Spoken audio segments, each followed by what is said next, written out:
ഹരി ഓം. ഭഗവത്ഗീതയിലൂടെ ജീവിത വിജയം.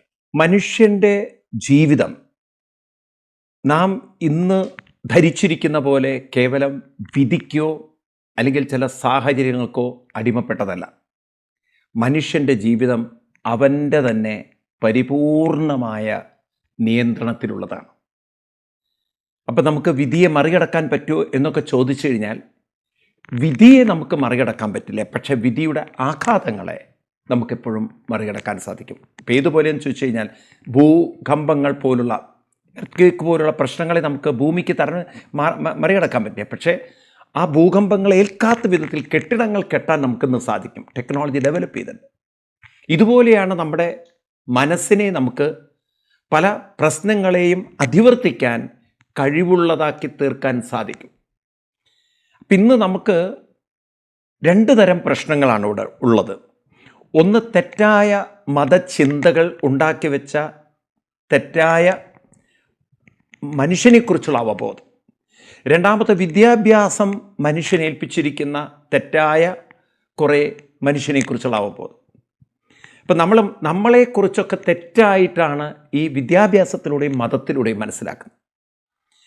കാരണം പ്രധാനമായിട്ട് ഇവിടെ സെമിറ്റിക് മതങ്ങൾ എന്ന് പറഞ്ഞു കഴിഞ്ഞാൽ പാശ്ചാത്യ രാജ്യത്തിൽ നിന്നും വന്ന മതങ്ങൾ.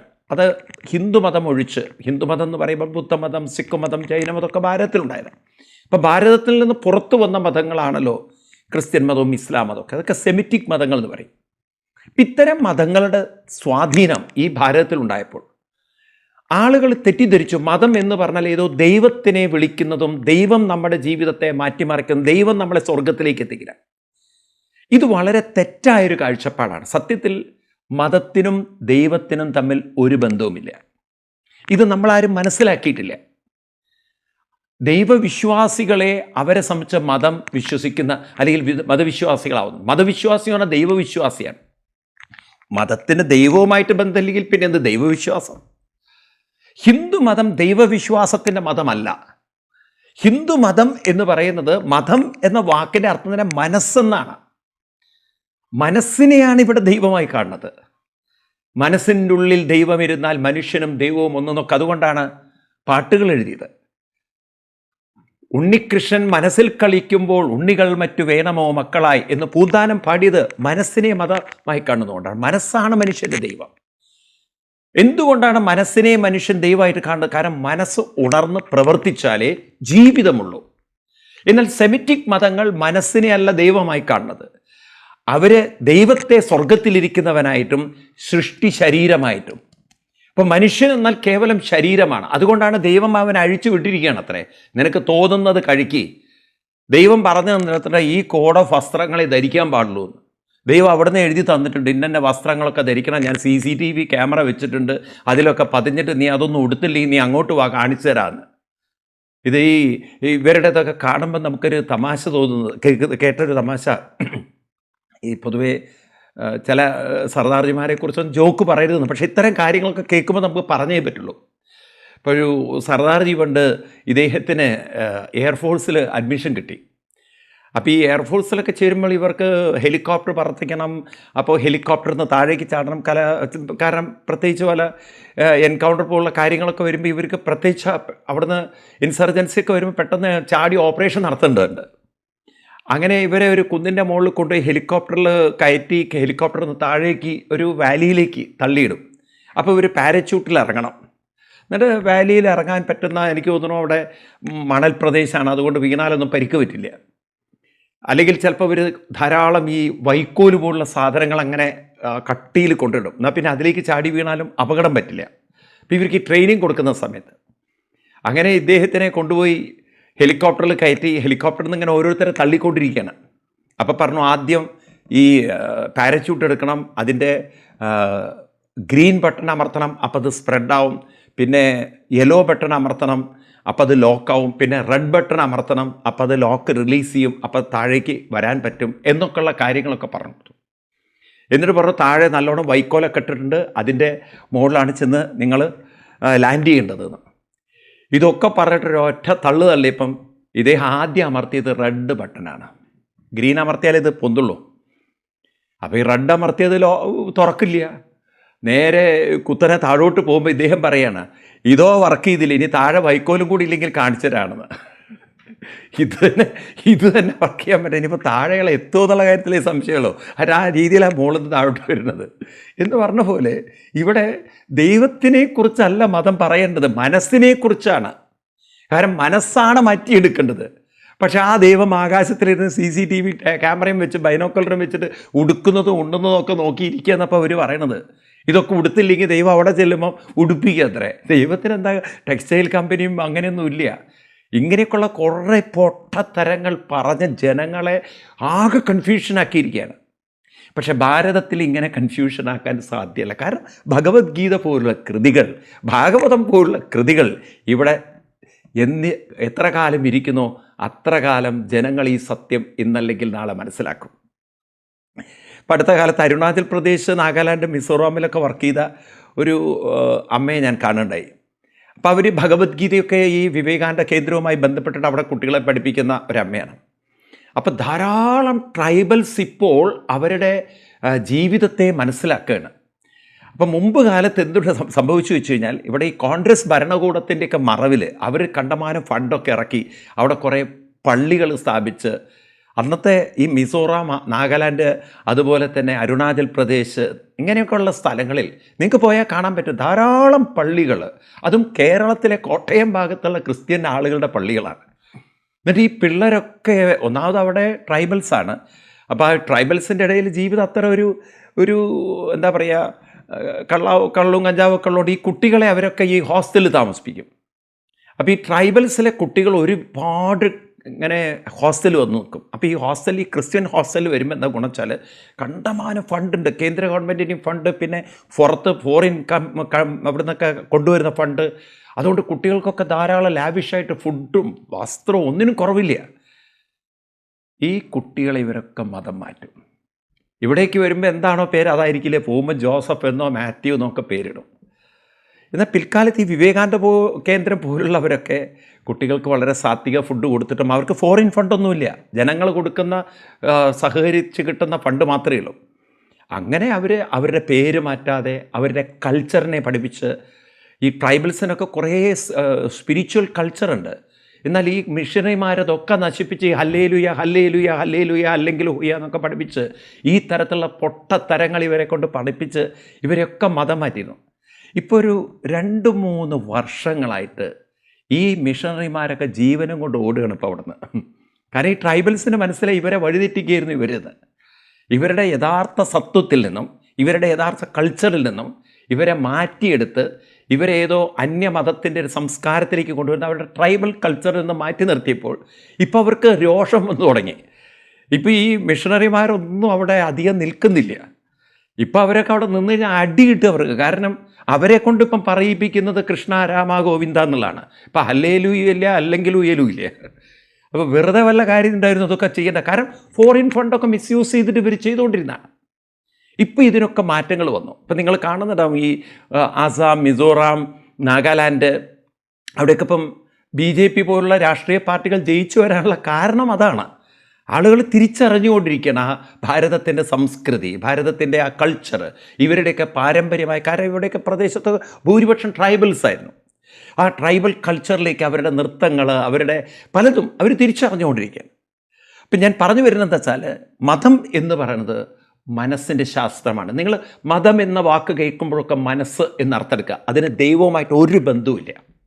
ഇതൊക്കെ ആളുകൾ തെറ്റിദ്ധരിപ്പിച്ച് സ്വർഗത്തിലൊരു ദൈവം ഇരിക്കുന്നു, സ്വർഗത്തിലുള്ള ദൈവം വടിയായിട്ടിരിക്കുന്നു, സ്വർഗത്തിലെ ദൈവം നിങ്ങളെ ശിക്ഷിച്ച നരകത്തിലേക്ക്, ഇങ്ങനെ നരകവും സ്വർഗവും പറയുന്ന മതങ്ങൾ വാസ്തവത്തിൽ അന്ധവിശ്വാസങ്ങൾ പ്രചരിപ്പിക്കുകയാണ്.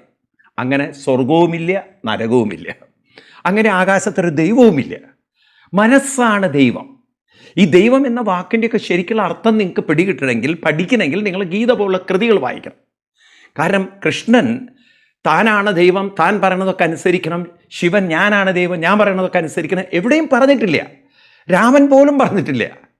ഭാരതത്തിൽ ഒരു അവതാര പുരുഷന്മാരും പറഞ്ഞിട്ടില്ല ഞങ്ങളാണ് ദൈവങ്ങൾ, ഞങ്ങൾ പറയണമൊക്കെ നിങ്ങൾ അനുസരിച്ചില്ലെങ്കിൽ നിങ്ങളെ ഞങ്ങൾ നരകത്തിലേക്ക് ചവിട്ടി താഴ്ത്തും, എണ്ണയിലിട്ട് വറക്കുന്നൊന്നും പറഞ്ഞില്ല. അവിടെ ഓയിൽ കമ്പനിയോ അവിടെ എണ്ണ കമ്പനിയോ അവിടെ അങ്ങനെ വറവും പൊരിയൊന്നുമില്ല. അതൊക്കെ ഈ സെമിറ്റിക് മതങ്ങൾ ഉണ്ടാക്കി വെച്ചിരിക്കുന്ന മനുഷ്യനെ പേടിപ്പിക്കാനുള്ള കുറേ എന്താ പറയുക, അങ്ങേയറ്റത്തെ നികൃഷ്ടമായ ചിന്തകളാണ്. അതുകൊണ്ട് ഇപ്പോൾ അവർ തിരിച്ചറിയണം. ഇപ്പം എനിക്ക് പറയാനുള്ളത്, ചെറുപ്പക്കാരോടൊക്കെ പറയാനുള്ളത്, പ്രത്യേകിച്ച് ഇപ്പോൾ ക്രിസ്തു മതത്തിലുള്ള കുറേ ചെറുപ്പക്കാർ ഇതിനെയൊക്കെ ചോദ്യം ചെയ്യാൻ തുടങ്ങി. അതാണല്ലോ യൂറോപ്യൻ രാജ്യങ്ങളിലൊക്കെ പള്ളികളിൽ ആരും പോവാതിരിക്കുന്നത്. ഇപ്പം നോക്കൂ നിങ്ങൾ, അറേബ്യൻ രാജ്യങ്ങളിൽ തന്നെ യോഗയും അതുപോലെ സംഗീതവും ഇഷ്ടപ്പെടുന്ന അറബികൾ കൂടി വരികയാണ്. അറബി പെൺകുട്ടികൾ പോലും ഇപ്പം നൃത്തം പഠിക്കാൻ വേണ്ടി ഭാരതത്തിൽ വരുന്ന കാഴ്ചയാണ് നമ്മൾ കാണുന്നത്. ഒരു കുറച്ചുകൂടി കാലം കഴിഞ്ഞാൽ ഇവിടെ കഥകളി പഠിക്കാൻ അറബി കുട്ടികൾ വരും. കാരണം സംഗീതത്തിനെതിരെ, നൃത്തത്തിനെതിരെ, കലയ്ക്കെതിരെ എല്ലാം എതിരായിട്ട് ഈ മൂടുപടം ധരിക്കുന്നതാണ് മതം എന്ന് തെറ്റിദ്ധരിപ്പിക്കുമ്പോൾ ഇതല്ല മതം എന്ന് നാളെ അവർ മനസ്സിലാക്കും. കാരണം മനസ്സാണ് ദൈവം. മനസ്സിനെ ദൈവമാക്കുക എന്ന് പറഞ്ഞാൽ ആ മനസ്സിൻ്റെ കഴിവുകളെ ആവിഷ്കരിക്കുക, ആ മനസ്സുള്ള ചിന്തകളെ വികസിപ്പിക്കുക. അപ്പോഴാണ് ദൈവം. വെറുതെ നമ്മൾ ഓതിയാൽ മാത്രം പോരാ. ദൈവം കരുണാമയനാണ്, ദൈവം കാരുണ്യവാനാണെന്നൊക്കെ പറഞ്ഞാൽ മനുഷ്യൻ്റെ മനസ്സിലും ആ കാരുണ്യമുണ്ട്. ആ കാരുണ്യം നമ്മളിൽ പ്രകടമാവുമ്പോഴല്ലേ ദൈവമായി തീരുന്നത്. ദൈവത്തിൻ്റെ ഗുണങ്ങൾ മനുഷ്യൻ്റെ മനസ്സിലൂടെ വികസിക്കണം. ആ മനസ്സിനെ അത്തരത്തിൽ വികസിപ്പിക്കാനാണ് ഗീത പോലുള്ള കൃതികൾ നമ്മൾ വായിക്കുന്നതും പഠിക്കുന്നതും മനസ്സിലാക്കുന്നത്. അപ്പോൾ നമുക്കതിൻ്റെ ഉള്ളിലേക്ക് ഇറങ്ങി ചെല്ലണമെങ്കിൽ ഗീതയിൽ ഓരോ ശ്ലോകത്തിലൂടെയും കൃഷ്ണൻ പറഞ്ഞ കാര്യം ശ്രദ്ധയോടുകൂടി നമ്മൾ പഠിക്കേണ്ടതുണ്ട്. നമ്മൾ എത്തി നിൽക്കുന്നത് ഭഗവത്ഗീതയിലെ 5-ാം അധ്യായത്തിലെ 4-5 ശ്ലോകത്തിലാണ്. ആ ശ്ലോകം കഴിഞ്ഞ ക്ലാസ്സിൽ നമ്മൾ കണ്ടു. ഒന്നുകൂടി നമുക്കത് വായിക്കാം. സാഖ്യയോഗോ പൃഥക് ബാലാം പ്രവദന്തീന പണ്ഡിതാം ഏകമപ്യാസ്തിത സമ്യക് ഉപയോ വിന്തതേ ഫലം. അടുത്ത ശ്ലോകം കൂടി ഇതിനോട് ചേർത്ത് വായിക്കണം. യസ്സാഖ്യേ പ്രാപ്യതേ സ്ഥാനം തദ് യോഗൈരഭിഗമ്യതേ ഏകം സാഖ്യം ച യോഗം ച യപശ്യതി സ പശ്യതി. അതിഗംഭീരങ്ങളായ ശ്ലോകങ്ങളാണ്. നിങ്ങൾക്ക് ശരിക്കും മതത്തെക്കുറിച്ച് മനസ്സിലാക്കാൻ ഈ 2 ശ്ലോകങ്ങൾ എടുത്താൽ മതി. ഭഗവാൻ കൃഷ്ണൻ പറയുന്നു, സാഖ്യയോഗം, സാഖ്യം യോഗം. അതായത് സാഖ്യം എന്ന് നമ്മൾ കഴിഞ്ഞ ക്ലാസ്സിലൊക്കെ കണ്ടു, സന്യാസത്തിൻ്റെ അല്ലെങ്കിൽ ജ്ഞാനത്തിൻ്റെ മാർഗം. ആളുകൾ വളരെയധികം ധ്യാനനിരതനായിട്ട് തൻ്റെ മനസ്സിനെ മറ്റു ചിന്തകളിൽ നിന്നൊക്കെ മുക്തമാക്കി സമചിത്തമാക്കാൻ ധ്യാനത്തിലൂടെ പരിശീലിപ്പിച്ച് അങ്ങനെ ആ സമചിത്തമായ മനസ്സുകൊണ്ട് സർവ ഉത്കൃഷ്ട ചിന്തകളും ചിന്തിച്ചുകൊണ്ട് ലോകത്തിന് മുഴുവൻ ശാന്തിയും സമാധാനവും ഉണ്ടാവാൻ വേണ്ടി തൻ്റെ മനസ്സിനെ അതിലേക്ക് അർപ്പിച്ചുകൊണ്ട് അവസാനം ആ മനസ്സിന് ഊർജം പകരുന്ന പരമാത്മ സത്യത്തിലേക്ക്, പൂർണ്ണബോധത്തിലേക്ക് അവർ അലിഞ്ഞു ചേരുന്ന ജ്ഞാനത്തിൻ്റെ, ധ്യാനത്തിൻ്റെ മാർഗം. അപ്പം നമ്മുടെ വിചാരം സന്യാസം എന്നതാണ് ഏറ്റവും ഉത്കൃഷ്ടം എന്നാണ്. പലരും ഇന്ന് അങ്ങനെ തെറ്റിദ്ധരിച്ചിരിക്കുന്നത്. വീടൊക്കെ വിട്ട് എവിടെയെങ്കിലും കാഷായ വസ്ത്രം ധരിച്ചു കഴിഞ്ഞാൽ അവർ ദിവ്യപുരുഷന്മാരാവുന്നതാണ്. എല്ലാവരോടും എനിക്ക് പറയാനുള്ളത്, വസ്ത്രം അതല്ല ഒരിക്കലും മനുഷ്യനെ ശ്രേഷ്ഠമാക്കുന്നത്. ഇതര മതങ്ങളിൽ നിങ്ങൾക്കത് കാണാം. അവിടെയൊക്കെ നിങ്ങൾക്ക് കാണാം ഏതെങ്കിലും ഒരു നാമം, അതായത് ഇപ്പോൾ ഫാദർ എന്നോ ബിഷപ്പ് എന്നോ കർദിനാളെന്നോ ഇങ്ങനെയൊക്കെയുള്ള പേരുണ്ടല്ലോ. ഇതും ദൈവവുമായിട്ടൊന്നും ഒരു ബന്ധവുമില്ല. ഇസ്ലാം മതത്തിലും കാണാം. ഇപ്പോൾ ഒരാൾ സന്യാസി ആയതുകൊണ്ടോ, ഒരാൾ ബിഷപ്പ് അല്ലെങ്കിൽ കർദിനാളോ പോപ്പായതുകൊണ്ടോ, അല്ലെങ്കിൽ ഒരാൾ ഇമാമായതുകൊണ്ടോ ബുക്കാരി ആയതുകൊണ്ടോ ഇതുകൊണ്ടൊന്നും ദൈവവുമായിട്ട് യാതൊരു ബന്ധവുമില്ല. ദൈവം എന്ന് പറയുന്നത് എല്ലാവരുടെയും മനസ്സാണ് ദൈവം. ഇപ്പം സന്യാസിക്കൊരു പ്രത്യേക മനസ്സ്, ഇങ്ങനെയുള്ള പ്രാർത്ഥനകൾ ചെയ്യുന്നവർക്കൊരു പ്രത്യേക മനസ്സ്, അങ്ങനെയില്ല. എല്ലാവരുടെ മനസ്സും ഒരുപോലെയാണ്. എന്നാൽ പിന്നെ ഒരുപോലെയാണെങ്കിൽ എല്ലാവരുടെ മനസ്സിലും ഒരേപോലെ ദൈവിക ചിന്ത വരണ്ടേ? അത് നമുക്ക് ഡെവലപ്പ് ചെയ്തെടുക്കാവുന്നതേ ഉള്ളൂ. ഒരു ആളുടെ മനസ്സ് എങ്ങനെയാവണം എന്ന് തീരുമാനിക്കുന്ന ദൈവമല്ല, അത് അവരവർ തന്നെയാണ്. അപ്പം അതുകൊണ്ട് ഇവിടെ കൃഷ്ണൻ നമ്മളെ വ്യക്തമാക്കി തരികയാണ്. നിങ്ങൾ ഗൃഹസ്ഥനാവാം, നിങ്ങളൊരു സാധാരണ മനുഷ്യനാവാം, കൂലിപ്പണിക്കാരനാവാം, ജാതി കൊണ്ടൊക്കെ വ്യത്യസ്തരാവാം, സ്ത്രീ പുരുഷന്മാരാം, ഏതോ ആവാം. അപ്പം നമുക്കൊക്കെ ദൈവീകമുള്ള മനസ്സാവാൻ പറ്റുമോ? നമ്മുടെ മനസ്സിനെ ഉത്കൃഷ്ടമാക്കാൻ പറ്റുമോ?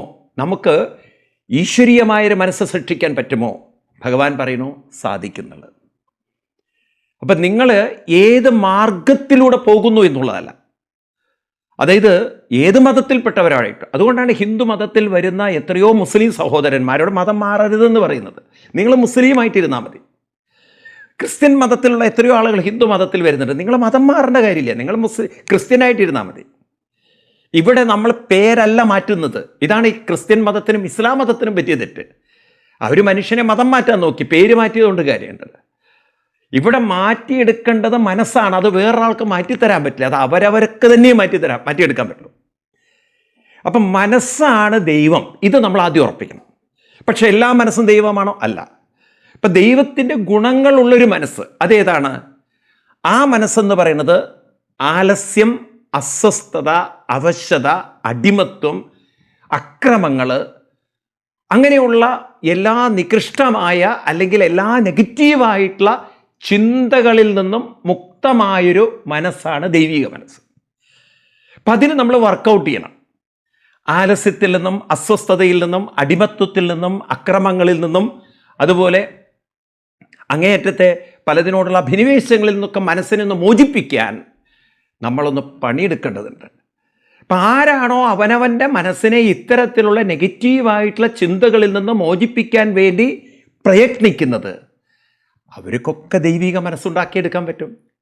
അപ്പം അതിന് നിങ്ങൾ സന്യസിക്കണമെന്നില്ല.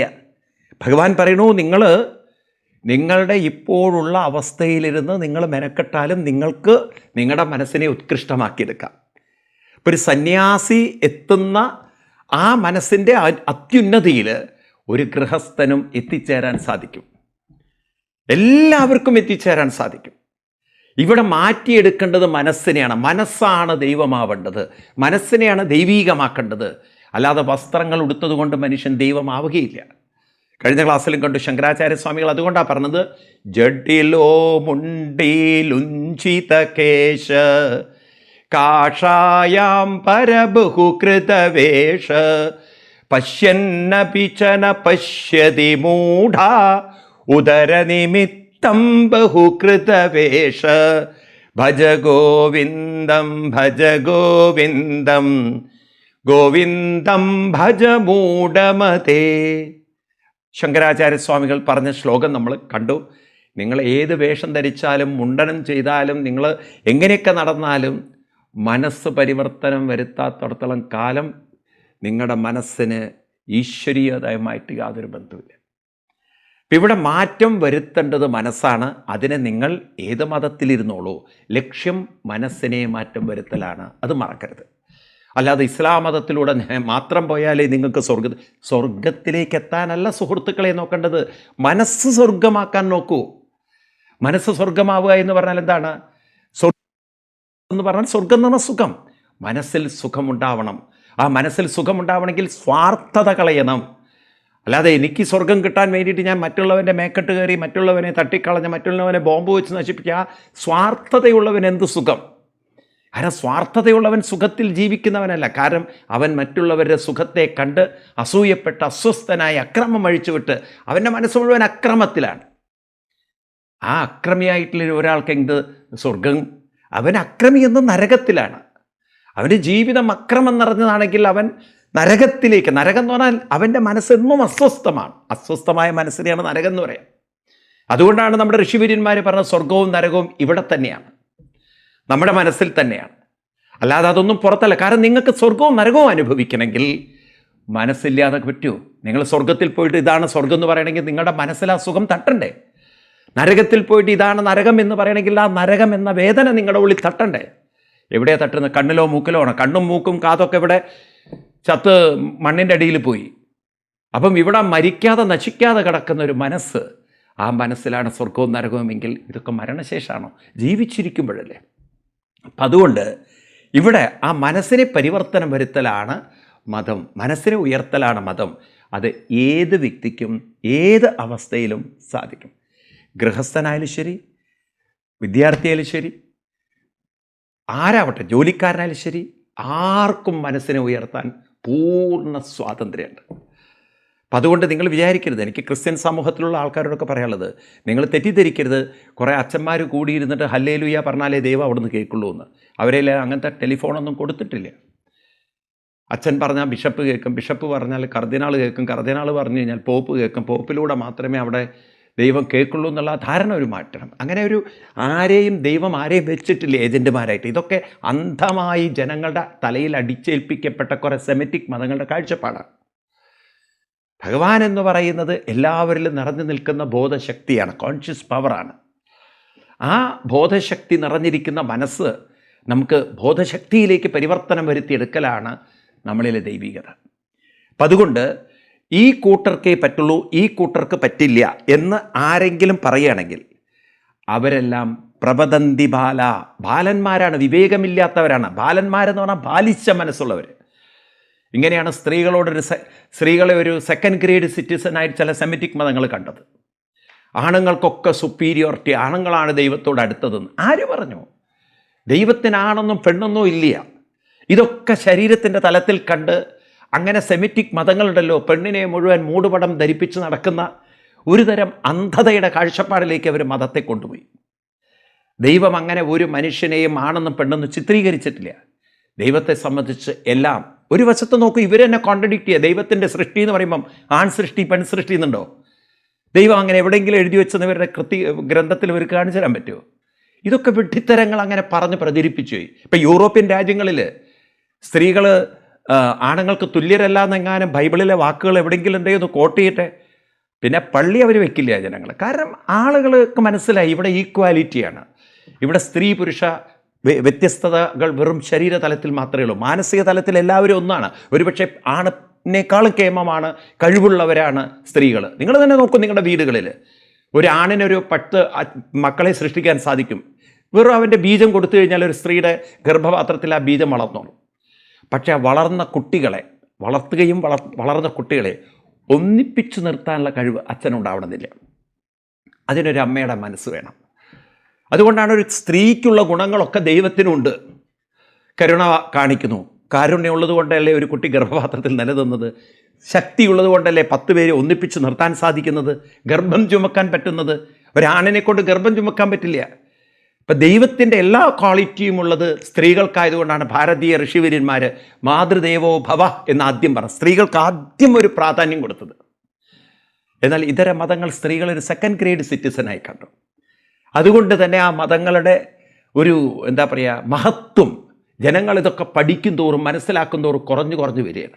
നിങ്ങൾ നോക്കൂ, ലോകത്തിൽ ഇന്ന് ഗീതയും യോഗയൊക്കെ പ്രചരിപ്പിച്ച് കൂടുതൽ ആളുകളിലേക്ക് എത്തിക്കൊണ്ടിരിക്കണം.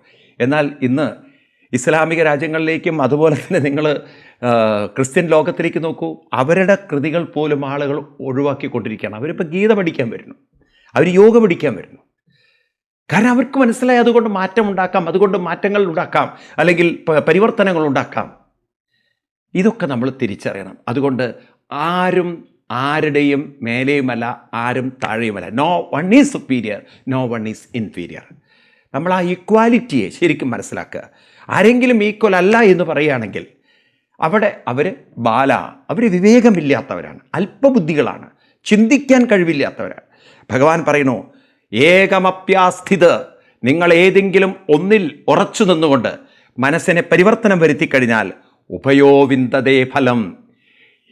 ഏതൊരു വ്യക്തിയും സന്യാസമാർഗത്തിലൂടെ പോകുന്ന ആൾ അനുഭവിക്കുന്ന അതേ അവസ്ഥയിലേക്ക്, അതായത് ഒരു സമചിത്തതയുടെ, സമബുദ്ധിയുടെ, പക്വതയുടെ, സർവസുഖത്തിൻ്റെ, ആനന്ദത്തിൻ്റെ, ആത്മസുഖത്തിൻ്റെ ഒരു പാതയിൽ തന്നെയാണ് ഗൃഹസ്ഥനായ സാധാരണക്കാരനായ ഒരു വ്യക്തിയും എത്തുന്നത്.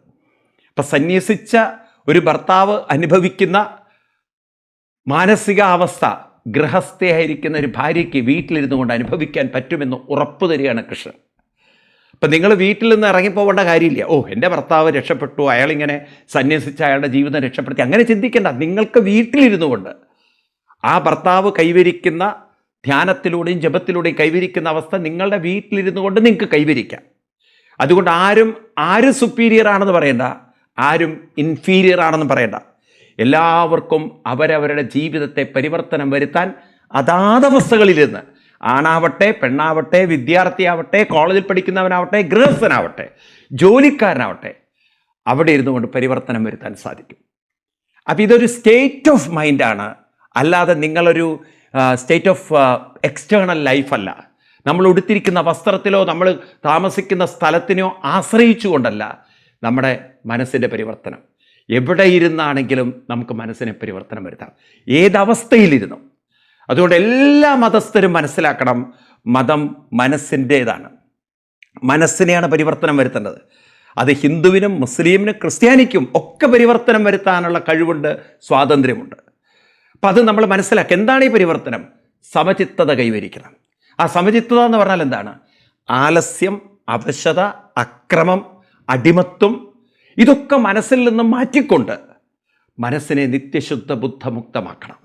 അപ്പം അതിന് ചില പറഞ്ഞിരിക്കുന്ന അനുഷ്ഠാനങ്ങൾ, കൃത്യനിഷ്ഠകൾ നമ്മൾ കൊണ്ടു നടക്കണം.